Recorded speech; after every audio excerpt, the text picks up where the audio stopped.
आइए देखते हैं अवाम की नजर न्यूज। सोडा चेयरमैन ने मेयर सुनील राव के रिमार्क्स की मजम्मत की। सोडा के चेयरमैन कोमाती रेड्डी नरेंद्र रेड्डी ने कहा कि मेयर सुनील राव, जिन्होंने हाल ही में कहा था कि बहसियत रुकन पार्लियामान बंदी संजय कुमार नाहल या नाहल थे, करीमनगर शहर की तरक्की के लिए एक पैसा भी फंड्स नहीं लाए थे और इन्हें तरक्की की कोई हकीकत समझ नहीं थी। अब इन्होंने कहा है कि बांडी संजय कुमार ने शहर की तरक्की के लिए सैकड़ों करोड़ों के फंड्स लाए हैं। दफ्तर में मुनक़िद प्रेस कॉन्फ्रेंस में नरेंद्र रेड्डी के मेयर सुनील राव ने मरकजी वजीर मुमलिकत की तकरीर का वीडियो दिखाया। इस मौका पर वजीर दाखिला नरेंद्र रेड्डी ने कहा कि शहर के पहले शहरी के तौर पर सियासत में अवतार की पैरवी की जानी चाहिए और अवाम के लिए मिसाली होना चाहिए। सुनील राव ने कहा कि हर किसी को शक की जरूरत नहीं है। इस प्रेस कॉन्फ्रेंस में वजीर आला के कारकुन रेवंत रेड्डी तरक्की के लिए मुखलिसाना तौर पर काम कर रहे हैं। इस प्रेस कॉन्फ्रेंस में कायदीन दना सिंह, अब्दाल रहमान, शबाना मोहम्मद, गंडती सरीनवास रेड्डी, दासारी नरसम्हा रेड्डी, पैडीगारी तरवप्ती, मोहम्मद गया, कैरती कुमार, किरण रेड्डी, अशरफ खलील, नरीश जमील, हनीफ और दीगर ने शिरकत की। బండి సంజయ్ అసమర్థుడుగా కరీంనగర్ అభివృద్ధికి ఒక్క రూపాయి కూడా తీసుకురాలేనటువంటి అసమర్థ ఎంపీగా ఉన్నాడని చెప్పి మాట్లాడినటువంటి సునీల్ రావుకు ఒకటేసారి మొన్నటి పార్లమెంట్ ఎన్నికల తర్వాత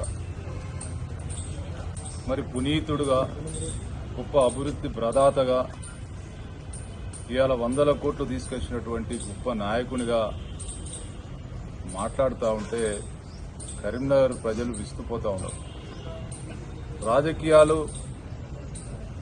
రాజకీయాల్లో ఏమైనా మాట్లాడచ్చు, ఎన్ని అబద్దాలైనా ఆడచ్చు.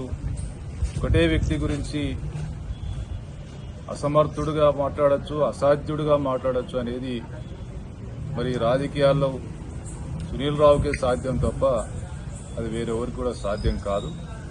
కాబట్టి నేను గతంలో ఏం మాట్లాడినా ఇప్పుడేం మాట్లాడుతున్నా ప్రజలు నా గురించి ఏమనుకుంటున్నటువంటి ఆలోచన చేయాల్సిన అవసరం ఉంటుంది. మనం ఒక విలువలు పాటించాల్సిన అవసరం ఉంటుంది. కాంగ్రెస్ పార్టీ నాయకుల గురించి కానీ, మా మంత్రి గురించి కానీ, ఇతర నాయకుల గురించి కానీ మాట్లాడే ముందు మేమేం మాట్లాడుతున్నాం, మేము ఎన్ని విలువలు పాటిస్తా ఉన్నాం రాజకీయాల్లో అనేది ముఖ్యం.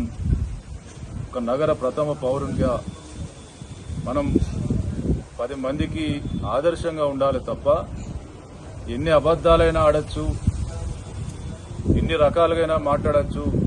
ఒకే వ్యక్తి గురించి మరి ఒకసారి ఇంకొక రకంగా, ఒకసారి పూర్తి విరుద్ధంగా మాట్లాడడం అనేది ఇది ప్రజలకు, మనం చూస్తున్నటువంటి ప్రజలు మన గురించి ఏమనుకుంటారు అనేటువంటి ఆలోచన లేకపోవడం, ఇదంతా కూడా మంచి పద్ధతి కాదు.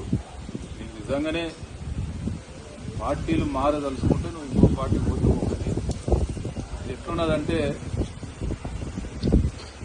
రాజకీయాల్లో ఉన్న వాళ్ళం ఏమైనా చేయొచ్చు, ఏది రాజకీయ దాన్ని ఫస్ట్ పట్టించే విధంగా మీరు మాట్లాడుతూ ఉన్నారు.